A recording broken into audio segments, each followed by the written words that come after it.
sage. Sage. Rosemary tsaka sage.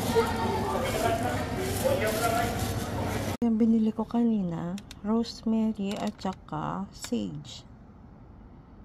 Sage yan. So ngayon, ang gagawin ko, ibababad ko muna sa water, then a few days, maybe 3 days, tsaka ko siya itatanim ulit. Ito yung sila. Meron akong rosemary dito tsaka sage. Nabubuhay naman sila.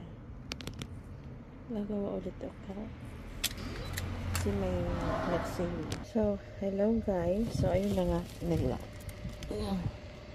Ayun natin. Fun. So, ayun na nga.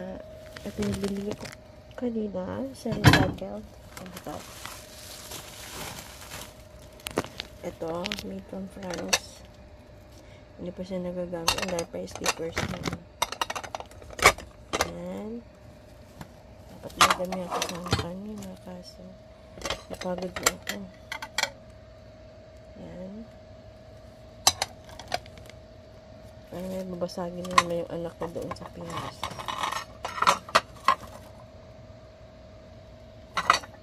Tsaka ito, maganda rin ito.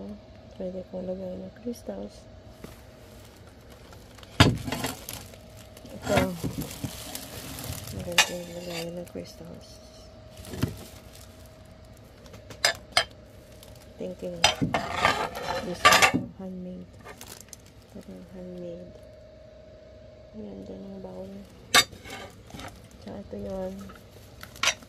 Noritake na galang from made of Japan.